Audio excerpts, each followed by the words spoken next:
صحیح ہے. اور جو انٹرنیشنل کمیونٹی ہے اس کی ریکوائرمنٹ بھی تھی. اچھا پاکستان نے بھی بالکل اس کے ہاں میں ہاں ملائی تھی. وہ کیا تھی؟ وہ یہ تھی کہ جی آپ نے خواتین کے حقوق کا خاص خیال رکھنا ہے, آپ نے بچیوں کی تعلیم جو ہے اس میں کوئی رکاوٹ نہیں ڈالنی, اور آپ نے جو حکومت سازی کرنی ہے اس میں آپ نے جو آپ کی اقلیتیں ہیں اور جو خواتین ہیں ان کو نمائندگی دینی ہے, اور انکلوسیو گورنمنٹ. Inclusive government. جی. اچھا تینوں پہ طالبان نے کوئی خاص پیش رفت نہیں کی ہے, تینوں پہ. تو تالی تو دیکھیں دو ہاتھ سے بجتی ہے نا. ایسا ہی ہے. تو یہ بات پاکستان نے اس دن وزیر خارجہ صاحب کا اس سے پہلے ایک بریفنگ تھی تو اس میں بھی موجود تھا, تو وہاں پہ انہوں نے مجھے خوشی ہوئی سن کے, انہوں نے کہا کہ دیکھیں پاکستان کا بھی یہی مطالبہ ہے اور پاکستان بھی طالبان کو یہی بار بار یعنی ان کی یاد دہانی کرا رہا ہے کہ دیکھیں آپ نے کچھ کمٹمنٹ دی تھی, آپ نے وہ پوری کرنی ہے.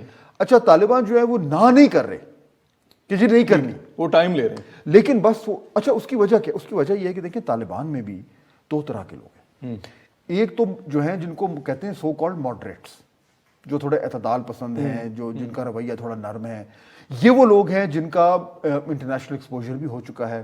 یہ جو دوحہ میں مذاکرات ہو رہے تھے اس میں جو تمام لوگ شمولیت اختیار کر رہے تھے, ان کا وہ مختلف دنیا کے ممالک میں ٹریول بھی کر چکے ہیں, ان کی ہائی لیول پہ انٹرنیشنل کمیونٹی کے نمائندوں سے بات چیت بھی ہوئی ہے, ان کو ایک اچھا ایکسپوجر بھی ہوا ہے, وہ 5 اسٹار ہوٹلز میں بھی رہے ہیں, بڑی بڑی گاڑیوں میں بھی پھرے ہیں وغیرہ وغیرہ. لیکن دوسرے وہ لوگ ہیں جو افغانستان میں طالبان جو لڑتے رہے, آن گراؤنڈ جو غاروں میں رہ کے لڑتے, جو غاروں میں رہے ہیں, جو پہاڑوں میں رہے ہیں, اور جن کا کوئی ایکسپوجر نہیں رہا.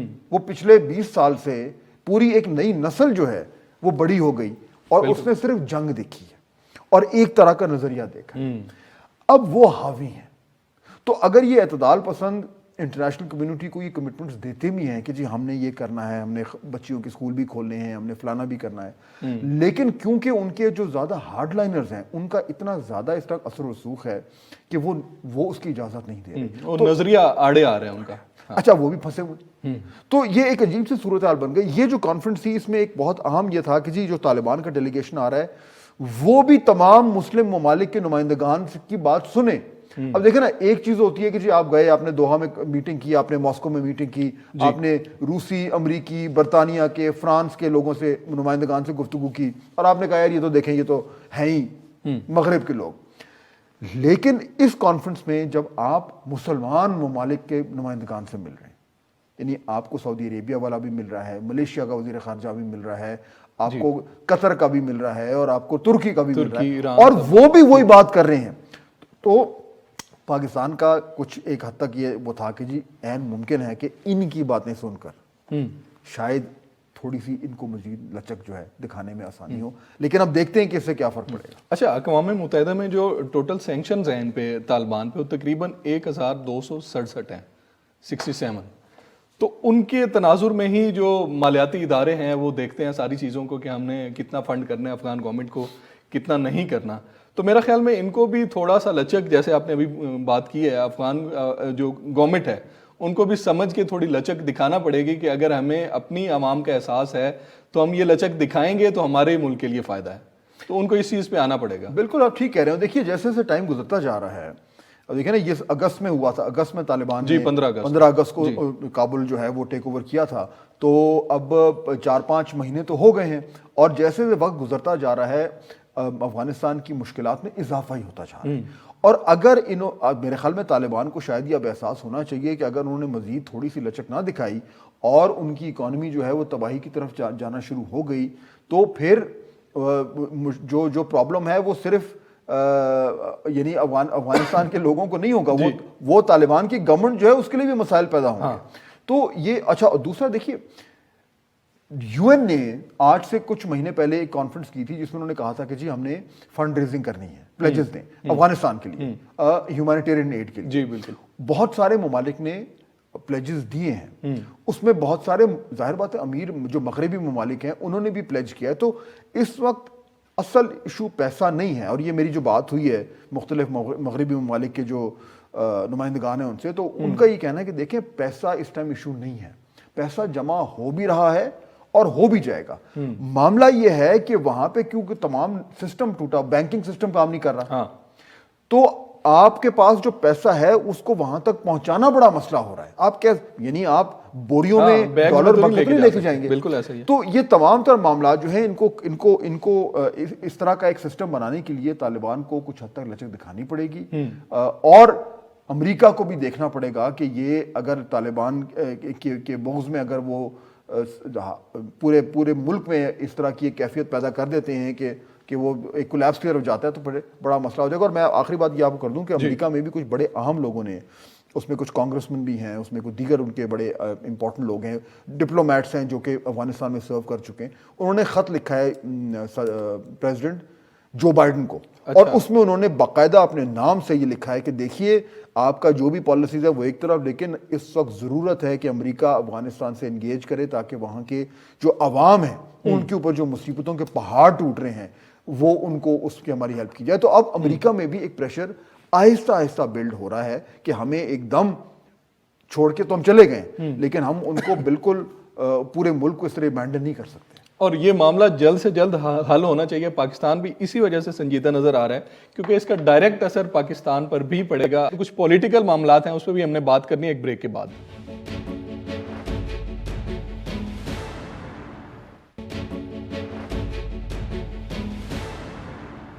ویلکم بیک ناظرین. پروگرام کے اس حصے میں بات کرتے ہیں بلدیاتی انتخابات کی. حکومت کی طرف سے ایک لمبے عرصے کی ٹال مٹول کے بعد عدالتوں اور الیکشن کمیشن کی کوششوں کے بعد ملک میں بالآخر بلدیاتی انتخابات کا سلسلہ شروع ہو گیا. اس حوالے سے آج خیبر پختونخوا کے 17 اضلاع میں انتخابات کی پولنگ ہوئی. بہت عرصے کے بعد کے پی کے کی عوام نے لوکل سطح کے نمائندے الیکٹ کرنے کے لیے اپنا حق رائے دہی استعمال کیا. جماعتی بنیادوں پر ہونے والے ان انتخابات کے نتائج کا سلسلہ جاری ہے اور کچھ وقت میں واضح ہونا شروع ہو جائے گا کہ خیبر پختونخوا کی عوام کا اعتماد کون سی سیاسی جماعت پر زیادہ ہے. کیا ان لوکل گورنمنٹ الیکشن کو عام انتخابات کا ٹریلر بھی کہا جا سکتا ہے؟ پروگرام کے اس حصے میں مختلف پہلوؤں سے اس پر ذرا جائزہ لیں گے. فہد صاحب, نیا جو بلدیاتی ایکٹ تھا, میرا خیال میں لوگوں کی انڈرسٹینڈنگ کے لیے پہلے بتا دیتے ہیں کہ یہ ایکٹ جو اس میں ترمیم ہوئی ہے وہ کیا ہے, اس کے بعد پھر اس پہ بات کر لیتے ہیں. نیا بلدیاتی نظام جو خیبر پختونخوا 2013 کا تھا, اس ایکٹ میں ترمیم کی گئی 2019 میں. بلدیاتی نظام کے مطابق ضلع ناظم کا نام تبدیل کر کے میئر رکھ دیا گیا. تحصیل اور یونین کونسل کے لیے چیئرمین کا نام رکھا گیا. میئر اور چیئرمین براہ راست ووٹوں سے منتخب ہوں گے. میئر کا انتخاب خیبر پختونخوا کے 7 ڈویژنل ہیڈ کوارٹرز میں ہوگا. باقی شہروں میں تحصیل اور یونین کونسل کی سطح پر چیئرمین منتخب ہوں گے. دیہاتوں میں ولیج کونسل اور شہروں میں شہری علاقوں میں نیبرہڈ کونسلز ہوں گی. اور دوسری اہم بات یہ کہ ضم شدہ سابق فاٹا کے علاقوں میں پہلی دفعہ بلدیاتی انتخابات ہونے جا رہے ہیں. فہد صاحب, ایک لمبے عرصے کے بعد کے پی کے میں مدت ختم ہوئی تھی کوئی جنوری 2019 میں, اور اس کے بعد جو ہے وہ حکومت مختلف اس میں ترامیم بھی کرتی رہی اور الیکشن کمیشن میں پلی لیتی رہی کہ کرونا ہے اور معاملات جو ہیں وہ ابھی تک نہیں جا سکتے بلدیاتی انتخاب کی طرف. تو کیا وجہ سر صوبائی حکومتیں ہو یا فیڈرل گورنمنٹ ہو وہ اتنی ریلیکٹنٹ نظر آتی ہیں نچلی سطح پہ اختیارات کی منتقلی کے لیے؟ دیکھیے, یہ ہمیں یہ ٹرینڈ ہے جو بڑے عرصے سے ہمیں نظر آ رہا ہے, چاہے حکومت جو بھی ہو. اور آپ نے یہ نوٹ کیا کہ اس وقت دیکھیں سندھ میں پاکستان پیپلز پارٹی کی گورنمنٹ ہے, پنجاب اور کے پی میں اور سینٹر میں جو ہے وہ پی ٹی آئی کی گورنمنٹ ہے, اور اس سے پہلے جب نون کی گورنمنٹ تھی تو تینوں بڑی جماعتوں نے ہمیشہ لوکل باڈی الیکشنز کی مخالفت کی ہے اور کوشش یہ کی ہے کہ وہ جو بلدیاتی جو نظام ہے اس میں جو اختیارات ہوتے ہیں وہ صوبائی حکومت کے پاس آئیں تاکہ وہ اس کو سینٹرلائز کرے. اچھا, یہ ہمیشہ سے ہے اور اس کے باوجود کہ پاکستان تحریک انصاف میں اس میں کوئی شک نہیں کہ انہوں نے, عمران خان صاحب جو اپوزیشن میں تھے سب سے پہلے انہوں نے جو ہے اس بات پہ زور دیا تھا کہ نہیں, ہمیں گراس روٹ تک جو ہے وہ اختیارات جو ہیں ٹرانسفر کرنے چاہیے, اور بہت حد تک انہوں نے کیے بھی ہیں, اس میں کوئی شک نہیں ہے. یہ جو لا ہے, اب دیکھیں کہ کے پی میں لا تھوڑا ڈفرینٹ ہے, پنجاب میں تھوڑا ڈفرینٹ ہے, لیکن یہ کہ پہلے سے بہتر ہے. لیکن آپ یہ بھی ذہن میں رکھیں کہ کتنا ڈیلے ہوا ہے. اگر سپریم کورٹ باقاعدہ طور پر دباؤ نہ ڈالتا ان جماعتوں پہ تو یہ نہ کرواتے. تو جہاں پہ میں یہ کریڈٹ تو ان کو چلے ضرور دوں گا کہ انہوں نے پی ٹی آئی کی گورنمنٹ نے جو ہے اس پہ زور دیا ہے, لیکن الٹیمیٹلی سپریم کورٹ کے دھکے نے ہی ان سے یہ سارے کام کروائے. اور پنجاب میں بھی آپ کو یاد ہے کہ جب پی ٹی آئی کی گورنمنٹ آئی تو انہوں نے وہ جو اس ٹائم نون لیگ جو ہے وہ لوکل گورنمنٹس کو کنٹرول کر رہی تھی تو وہ انہوں نے فارغ کر دیا سارا کچھ. اور پھر پتہ نہیں کتنے 2 سال تک وہ انہوں نے کہا کہ جی اب ہم لا بنا رہے ہیں, سسپینڈ رکھا, اور تمام اختیارات جو ہیں وہ یا تو بیوروکریٹس کو ٹرانسفر کر دیا یا پروونشل گورنمنٹ انجوائے کر رہی تھی. تو اس حمام میں سارے ننگے ہیں. لیکن ہیونگ سیڈ دیٹ چلیں اب ہو رہے ہیں, اچھی بات ہے. اور میرے خیال میں بلدیاتی نظام اگر ہمارے ہاں صحیح طریقے سے یہ رائج ہو جائے, حالانکہ سندھ میں ہم دیکھ رہے ہیں کہ ایک تنازع کھڑا ہوا ہے, وہ بھی دیکھیں اختیارات نہیں دے رہے. کراچی ایسا شہر جو ہے اس کے اتنے بڑے مسائل ہیں, اور اس کی ایک وجہ یہ بھی ہے. تو اگر یہ انتخابات باقاعدہ طور پر ہو جاتے ہیں اور یہ اقتدار کا انتقال اس حوالے سے ہو جاتا ہے تو میرے خیال میں پاکستان کی جمہوریت جو ہے اس کو استحکام ملے گا. ٹھیک ہو گیا. اچھا, اگر آن گراؤنڈ سچویشن دیکھی جائے کے پی کے میں, کچھ تجزیہ کاروں کا میں نے بھی سنا اور کچھ رپورٹر سے بھی بات ہوئی, تو یہ کہہ رہے ہیں کہ پی ٹی آئی جو ہے وہ ابھی تک ہاٹ فیوریٹ سمجھی جا رہی ہے. لیکن اس سے پہلے جو کنٹونمنٹ کے الیکشن ہوئے تھے وہاں پہ پشاور میں 5 کنٹونمنٹ بورڈز میں صرف 1 سیٹ لی تھی پی ٹی آئی نے. لیکن ابھی یہ کہہ رہے ہیں کیونکہ جو باقی سیاسی جماعتیں ان کے مخالفین ہیں وہ الگ الگ ہو کے پی ٹی آئی کے خلاف لڑ رہے ہیں, تو اس وجہ سے پی ٹی آئی کی پوزیشن زیادہ مستحکم نظر آ رہی ہے. اور ایک ٹرمپ کارڈ کی بھی وہ بات کر رہے ہیں کہ جو صحت کارڈ کا اجرا ہوا ہے وہ لوگ اس کو کافی پذیرائی لوگوں میں مل رہی ہے اس چیز کو. تو کیا آپ کے خیال میں بھی ہاٹ فیوریٹ لگ رہی ہے پی ٹی آئی وہاں پہ؟ دیکھیے کے پی میں تو یہ میرے خیال ہے یہ کہنا غلط نہیں ہوگا کہ پی ٹی آئی کی بہت اسٹرانگ سپورٹ ہے, اور یہ کون نہیں جانتا کہ دوسری بار جو ہے یہ پہلی جماعت ہے جو دوسری بار جس نے وہاں پہ بیک ٹو بیک گورنمنٹ بنائی ہے. اب لیکن آپ یہ بھی ذہن میں رکھیں کہ جو حکومت جو انکمبنٹ ہوتی ہے اس کو ہمیشہ نقصان بھی ہوتا ہے, کیونکہ لوگوں کی توقعات ہوتی ہیں, اور ظاہر بات حکومتیں کتنی توقعات پہ پورا اتریں گی. اس بار کے پی میں 2-3 بڑی انٹرسٹنگ چیزیں میں نظر آ رہی ہیں. ظاہر بات ہے یعنی کہ میں کو بہت زیادہ ایکسپرٹ تو نہیں ہوں کے پی میں دعویٰ بھی نہیں کروں گا, لیکن موٹی موٹی 2-4 چیزیں ہمیں نظر آ رہی ہیں. ایک تو پیپلز پارٹی ایکسٹرا زور لگا رہی ہے جی اس باری. ابھی ہم دیکھتے ہیں کہ یہ جو بلدیاتی انتخابات ہے اس میں کتنا وہ ریفلیکٹ کرتا ہے, لیکن ان کی نظریں ہیں جنرل الیکشن پہ, اور وہ یہ سمجھتے ہیں ان کو 2 طرح کے فائدے ہو رہے ہیں پیپلز پارٹی کو. ایک تو ان کو لگتا ہے کہ کیونکہ روایتی طور پر ان کا وہاں پہ اچھا سپورٹ ہے, اچھا نیٹ ورک بھی ہے, ان کی تنظیم سازی بھی وہاں پہ ٹھیک ہے, ان کے پاس ایک امیدوار بھی اور میئرشپ کا اسٹرانگ کینڈیڈیٹ ہے. تو پاکستان پیپلز پارٹی کی پوزیشن کو اتنی بری نہیں ہے وہ, اور بلاول بھٹو زرداری صاحب اب تھوڑے اوور ایکٹیو بھی ہوئے ہوئے وہاں پہ. تو پاکستان پیپلز پارٹی میرے خیال میں وہاں پہ اپنی جگہ بنانے کی کوشش کرے گی, اور کچھ حد تک اس کامیاب بھی ہوگی. اور وہ جگہ جو ہے وہ ووٹ کس سے چھینے گی؟ پی ٹی آئی سے چھینے گی. میرے خیال میں یہ ایک امپورٹنٹ ٹرینڈ ہے جو ہمیں دیکھنا ہوگا اس الیکشن میں, پہلی چیز. دوسرا آپ دیکھیں جو اے این پی کی بھی کچھ حد تک وہ بالکل وائپ آؤٹ ہو گئی تھی, وہ بھی ٹرائی کر رہے ہیں, اور ہمیں اس سے یہ اندازہ ہوگا کہ اے این پی کا کوئی فٹ ہولڈ مل رہا ہے, کہ ورنہ تو پی ٹی آئی نے ان کو اڑا کے رکھ دیا تھا بالکل اے این پی کو.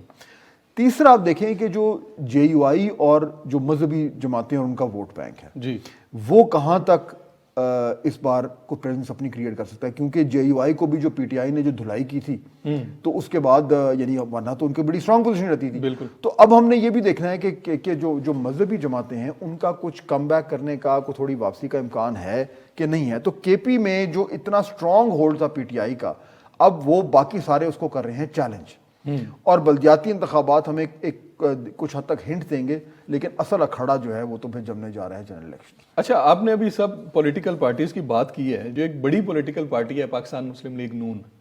اب جو میئرشپ پشاور کا جو الیکشن ہو رہا ہے اس کے انڈر تقریباً 2.5 نیشنل اسمبلی کے حلقے آتے ہیں اور 7 صوبائی اسمبلی کے حلقے آتے ہیں, لیکن اس کے لیے نون لیگ کا کینڈیڈیٹ کوئی نہیں ہے. جے یو آئی فے کا بھی ہے, اے این پی کا بھی ہے, پیپلز پارٹی کا بھی ہے, تقریباً 7 جماعتوں کا. تو کیا اس سے یہ چیز سامنے آتی ہے کہ نون لیگ کا کوئی اتنا ووٹ بینک نہیں ہے یا ان کا انٹرسٹ نہیں ہے کے پی کی؟ میرے خیال میں نون لیگ ابھی اپنے اور اتنے معاملات میں پھنسی ہوئی ہے, اور پنجاب کے ایشوز ہیں کہ انہوں نے واقعی میں کے پی پہ اتنا ٹینشن نہیں دیا.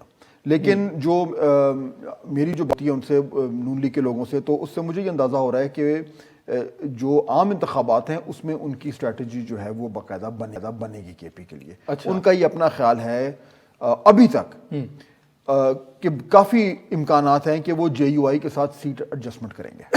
اچھا, یا تو سیٹ ایڈجسٹمنٹ ہوگی یا کسی طرح کا کوئی اتحاد ہوگا, کچھ نہ کچھ ہوگا. ٹھیک ہے, اور جے یو آئی کی پریزنس ہے وہاں پہ.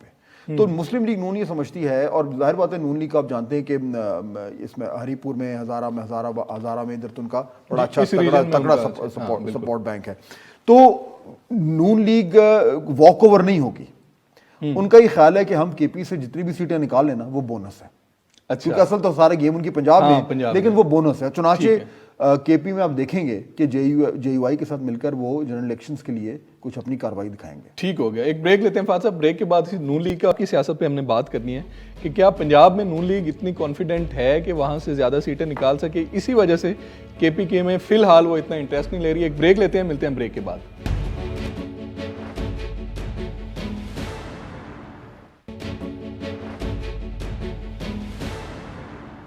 ویلکم بیک ناظرین. فہد صاحب, بلدیاتی انتخابات کی گہما گہمی تو شروع ہو گئی ہے, تو کیا اب ایک مومنٹم بننا شروع ہو گیا ہے یا یہ ٹریلر ہے ایک عام انتخابات کا کہ اس طرف جا رہے ہیں اب حالات؟ دیکھیے, عام انتخابات کا ٹریلر ابھی تو کہنا بڑا مشکل ہے, لیکن دو چار اہم ہمیں جو ایک ٹرینڈز نظر آ رہے ہیں اس پہ ہم بات کر سکتے ہیں. ٹھیک ہے. پہلی چیز تو یہ ہے کہ جو الیکشنز ہیں ان کی بات چیت اس ٹائم فضا میں گونج رہی ہے. اچھا, وہ کیوں میں یہ کہہ رہا ہوں؟ وہ اس لیے کیونکہ ہر گزرتے دن ہمیں یہ سننے کو آ رہا ہے کہ کوئی ڈیل ہونے کی کوشش ہو رہی ہے. جی بالکل, کوشش ہو رہی ہے. ہاں, آپ نے نوٹ کیا ہوگا کہ کچھ لوگوں نے تو سوشل میڈیا پہ کہنا بھی شروع کر دیا ہے کہ جی کچھ ڈیل ہو گئی ہے, کوئی بات پکی, ملاقاتیں ہو گئی ہیں, بات پکی ہو گئی ہے. خیر, میں ظاہر بات ہے میرے پاس میں یہ کنفرم نہیں کر سکتا اور میرا نہیں خیال کہ ابھی تک کوئی ایسی ڈیل ہوئی ہے, لیکن یہ بات ضرور ہے کہ ڈیل کے حوالے سے بات چیت جو ہے وہ اس میں کافی پیش رفت ہے. اچھا, اب وہ ڈیل کیا ہے, یہ بڑا انٹرسٹنگ پوائنٹ ہے. ٹھیک ہے. دیکھیے, اگر آپ پی ایم ایل این کی بات کریں تو پی ایم ایل این کا یہ ماننا ہے کہ آج اگر فری اینڈ فیئر الیکشن ہو تو ہم جیت جائیں گے. ٹھیک ہے. اور یہ بات شاید غلط بھی نہیں ہے. یعنی آپ مختلف جو سیاسی تجزیہ کار ہیں اگر ہم سے بات کریں تو میرا خیال ہے کہ اکثریت اس بات کے اتفاق کرے گی. کون نہیں جانتا کہ اس ٹائم پی ٹی آئی کی گورنمنٹ جو ہے وہ مسائل میں گری ہوئی ہے, اور اوپر سے جو کثر مہنگائی اور اس نے جو بالکل ہی کمر توڑ کے رکھ دیا, تو ان پاپولیرٹی تو بہت ہے. تو یعنی سوال یہ ہوتا ہے, مفروضہ ہے کہ جی آج اگر الیکشن ہو تو کون جیتے گا. تو عام تاثر یہ کہ پی ایم ایل این ایک بڑی اچھی پوزیشن میں. اچھا, اب اگر ڈیل, جو بھی ڈیل ہے یا جو بھی بات چیت ہو رہی ہے وہ تو آج کے تناظر میں ہو رہی ہے نا, کہ جی ابھی کیا کرنا ہے. تو اس میں پی ایم ایل این کا یہ ماننا ہے کہ جی اگر فری اینڈ فیئر الیکشن ہوتے ہیں اور ہم جیتے ہیں تو پھر ہمیں کیا ڈیل کی ضرورت ہے. یہ سوال یہاں سے وہ شروع کرتے ہیں. اچھا, جواب اس کا یہ ملتا ہے کہ جی ہمیں یہ ڈیل کی ضرورت ہے کہ ہمیں فری اور فیئر الیکشن مل جائے. ٹھیک ہے. یہ ڈیل ہے. اچھا, ڈیل تالی دو ہاتھوں سے بچتی ہے نا, ایسا ہی. تو پھر سوال ہوتا ہے کہ اچھا جی اگر پی ایم ایل این کو ڈیل میں فری اینڈ فیئر الیکشن مل رہے ہیں, قدرے, میں قدرے کا لفظ ایڈ کر رہا ہوں, ٹھیک ہے, تو دوسری طرف پھر کیا ہے, ٹھیک ہے, ان کو کیا, ان کو فائدہ کیا, ان کو کیا مل رہا ہے.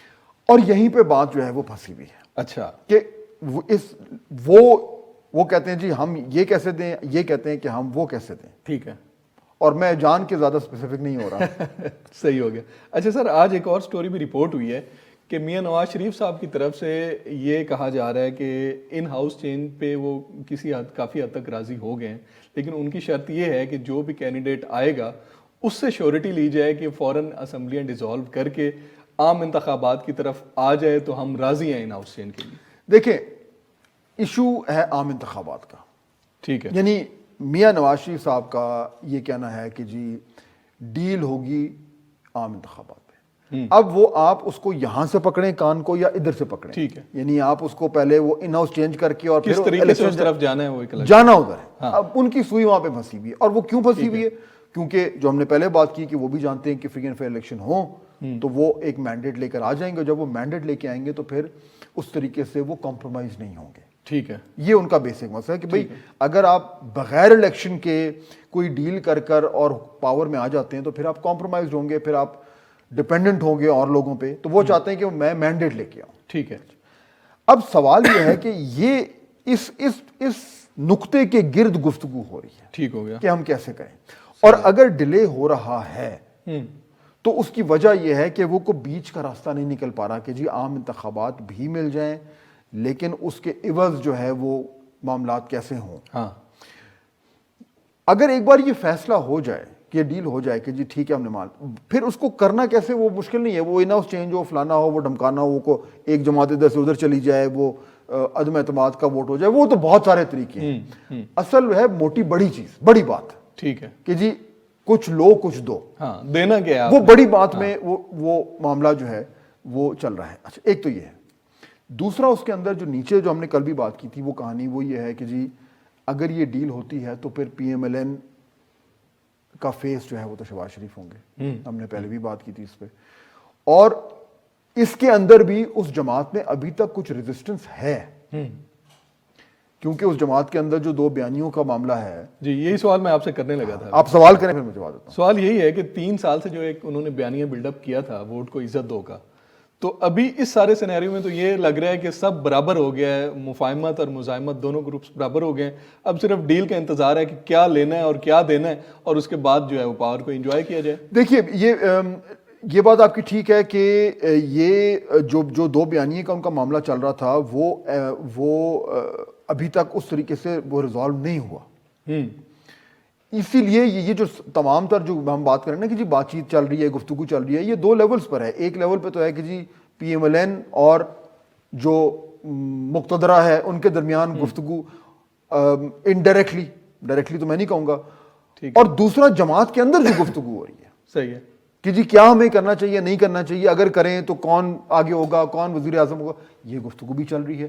اس میں بھی کوئی فیصلہ نہیں ہوا، حالانکہ کچھ لوگ دعویٰ کر رہے ہیں کہ ہو گیا، لیکن میری اطلاع ہے کہ ابھی فیصلہ نہیں ہوا. لیکن آہستہ آہستہ یہ احساس جماعت کے اندر بڑھتا جا رہا ہے کہ اگر ہم نے اس طرح کا کوئی اگریمنٹ کرنا ہے تو اس میں الٹیمیٹلی شہباز شریف صاحب کو اس پارٹی کو آگے لے کر جانا پڑے گا، اور وہی ہمارے امیدوار ہوں گے اس وقت کے لیے. آگے کیا ہوگا وہ بات کی بات ہے. اچھا اب اس ساری کہانی میں لوگ پوچھتے ہیں کہ جی الیکشنز ہونے جا رہے ہیں، تو میرا یہ ماننا ہے کہ اس کہانی میں اگر تو کچھ معاملات طے پا گئے تو الیکشن آ گئے.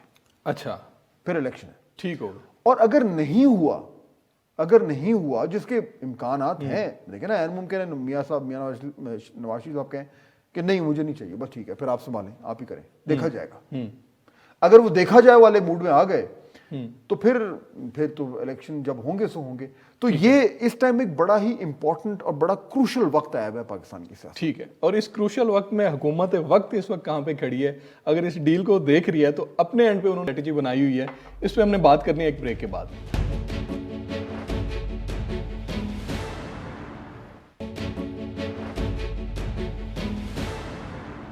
فاضل صاحب بریک سے پہلے ہم نے بات کی ڈیل کی اور خاص طور پہ نون لیگ کی اور اسٹیبلشمنٹ کی.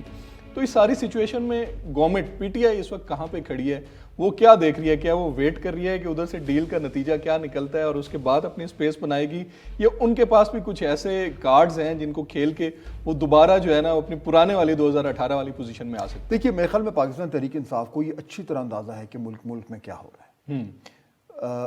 اس جماعت کے اندر بہت ہی گھاگ اور منجے ہوئے سیاستدان بھی بیٹھے ہوئے ہیں. لیکن سر ان کی سٹیٹمنٹ سے تو نہیں لگ رہا کہ ان کو اندازہ ہے یا نہیں. سٹیٹمنٹ ایک تو پبلک کنزمپشن کے لیے ہوتی ہے نا، تو پبلک کنزمپشن کے لیے ہوتی ہے، لیکن ان کے اندر خانے ان کو اچھی طرح معلوم ہے کہ ان کے کیا مسائل ہیں، ٹھیک ہے، ان کے گورننس کے کیا پرابلم ہے. انہیں یہ اچھی طرح معلوم ہے کہ مہنگائی کی وجہ سے جو ہے ان کو کیا نقصان اٹھانا پڑ رہا ہے. انہیں یہ بھی اچھی طریقے سے اندازہ ہے کہ اس وقت جو بھی اسٹیبلشمنٹ کے ساتھ ان کے معاملات خراب ہوئے ہیں، اس سے جو ایک اعتماد کا رشتہ تھا اس کو کیا ٹھیس پہنچی ہے.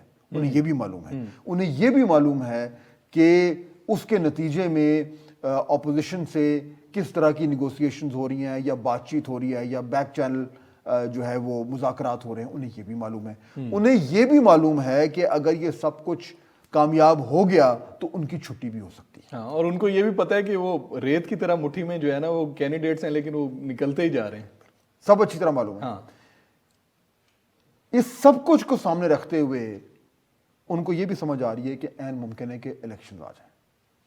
اچھا، چنانچہ آپ دیکھیں گورنمنٹ کے پچھلے چند دنوں سے آپ کو کیا نظر آ رہا ہے. طوفانی دورے ہیں، ادھر جانا ادھر جانا، افتتاح کرنے، پیکیجز اناؤنس کرنے، یہ سب چل رہا ہے. بالکل چل رہا ہے. جو نئی سکیمز ہیں، نیا پاکستان کی سکیمز ہیں، ہیلتھ کارڈ ابھی پنجاب میں لانچ کیا ہے، وہ سکیمز ہیں. اور بار بار ذکر ہو رہا ہے کہ بھئی حکومت نے کیا کیا نئے پروجیکٹس ہیں وہ لے کے آ رہے ہیں، وغیرہ وغیرہ. یہ سب کچھ اس لیے ہو رہا ہے کیونکہ ان کے بھی ذہن میں ہے کہ کچھ اگر ہو گیا تو ہمیں ریڈی ہونا چاہیے. یہ جانتے ہوئے کہ اگر فوری الیکشن ہو گئے تو ان کی پوزیشن کمزور ہے، اسپیس نہیں ہے اس لیکن یعنی انہوں نے واک اوور تو نہیں دینا نا کسی کو. ظاہر ہے. تو میرے خیال میں جو آپ کا سوال تھا کہ حکومت وقت کیا کریے، میرے خیال میں حکومت وقت جو ہے وہ ان تمام معاملات کو تھوڑا سا فورسی کر کے پریڈکٹ کر کے اور وہ اپنے آپ کو ایڈجسٹ کر رہی ہے. ٹھیک ہے. پبلکلی عوام میں جو ان کا بیانیہ ہے انہوں نے وہی رکھا ہوا ہے، لیکن خود انہوں نے اپنی تیاری شروع کر دی ہے کہ اگر ضرورت پیش آئی تو ہم بالکل ہی جو ہے وہ یعنی بغیر تیاری کے نام پکڑے جائیں. تو کچھ معاملات ادھر سے بھی گرم ہوئے ہیں. ٹھیک ہے. اور اگر یہی چیزیں تھوڑا سا، جیسے آپ نے ڈیل کی بات کی تھی، تھوڑا سا ٹائم زیادہ لے جاتے ہیں اور حکومت کو آہستہ آہستہ وقت ملنا شروع ہو جاتا ہے، بجٹ تک جو ہے وہ حالات جاتے ہیں اور عوامی بجٹ آ جاتا ہے، جیسا کہ باتیں سن بھی ہم رہے ہیں کہ 2022 کا جو ہوگا بجٹ ہوگا وہ عوامی بجٹ ہوگا، اسی وجہ سے کہ انتخابات میں ان کو فائدہ. دیکھیے اس میں نا اتنا آسان نہیں ہوگا. اس کی وجہ یہ کہ دیکھیں آئی ایم ایف سے ہمارا اگریمنٹ سائن ہونے جا رہا ہے. جنوری میں جو ہے وہ ان کے بورڈ آف ڈائریکٹرز جو ایگزیکٹو بورڈ ہے اس کی میٹنگ ہے. اس سے پہلے ہم نے کچھ شرائط ان کی پوری کرنی تھی، وہ ابھی ہم نے پوری کرنی ہے. منی بجٹ جو ہے وہ آپ نے پڑھا ہی ہوگا، وہ تیار ہو گیا ہے، وہ آنے والا ہے. مہنگائی کا ایک نیا طوفان جو ہے آنے والا ہے. جب وہ آئی ایم ایف کے پروگرام میں ہم باقاعدہ طور پر وہ ہم ایک بار پھر جو سسپینڈ ہوا تھا شامل ہو جائیں گے تو پھر اس کی ریکوائرمنٹس ہوتی ہیں. پھر آپ ایک شاہ خرچی اس طریقے سے نہیں کر سکتے. صحیح ہے. وہ یعنی آپ کو اجازت نہیں ہوگی. تو بجٹ اس کے بعد 3 مہینے 4 مہینے دور ہے. تو یہ بات آپ کی ٹھیک ہے کہ یعنی بجٹ الیکشن سے پہلے آپ حکومت جو ہے وہ اپنے خزانوں کے منہ کھولتے ہیں، لیکن جب حکومتیں آئی ایم ایف پروگرام کے اندر ہو تو ان خزانوں کے منہ اتنے نہیں کھل سکتے. تو یہ مشکلات بھی میرے خیال میں پی ٹی آئی جو ہے وہ آگے دیکھ رہی ہے کہ یہ آنے جا رہی ہیں. ٹھیک ہو گیا. اچھا، سب سے امپورٹنٹ اور آخری کویسچن میرا آپ سے ہے کہ 2022 اہم تبدیلیوں کا سال بھی ہے. ان تبدیلیوں کا مد نظر رکھیں اور اس ڈیٹ تک حالات اسی طرح چلتے رہتے ہیں تو پھر بھی تو گورنمنٹ مزید کانفیڈنٹ ہو سکتی ہے. دیکھیے اگر تو یہ معاملات ابھی نہیں بنتے پی ایم ایل این کے کسی بھی وجہ سے اور معاملات اسی طرح چلتے ہیں تو پھر امپورٹنٹ اپوائنٹمنٹس آنی ہیں. اگر وہ پرائم منسٹر عمران خان وہ اپوائنٹمنٹس کرتے ہیں ان کی پوزیشن زیادہ اسٹرانگ ہو جائے گی، اس کم از کم سیاسی طور پر. اور پھر اس کے بعد کوئی شک نہیں رہے گا کہ اب الیکشن تب ہوں گے جب حکومت چاہے گی. حکومت خود اگر الیکشن جلدی بلا لے تو وہ الگ بات ہے، لیکن وہ جلدی تو پھر 2023 تو ہو ہی گیا. تو پھر یہ معاملہ ہم جو بات چیت کر رہے ہیں اور یہ تمام چار جو مختلف آپشنز کی ہم بات کر رہے ہیں وہ سارے آپشنز ہو جائیں گے فارغ.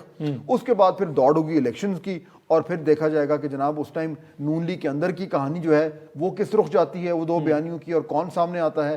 اور پی ٹی آئی کی طرف سے جو ہے وہ جو مہنگائی، معیشت اور کارکردگی کے معاملات کہاں پہ جاتے ہیں، اور اس کی روشنی میں پھر الیکشن جو ہے وہ کتنا فری ہوتا ہے اور کتنا فیئر ہوتا ہے، اور کون جو ہے وہ اگلی حکومت. اور اس بات کا بھی امکان ہے کہ نون لیگ پھر 3 سال پہلے والی پوزیشن پہ چلی جائے کہ ووٹ کو عزت دو والا بیانیہ لے کے وہ پھر دوبارہ سے نکل کھڑے ہوں. وکاس یہ پاکستان ہے، کچھ بھی ہو سکتا ہے. ٹھیک ہو گیا. بہت شکریہ فہد صاحب. امید ہے ناظرین آپ کو آج کا پروگرام آیا ہوگا. اگلے ہفتے تک کے لیے اجازت دیجیے. اللہ حافظ.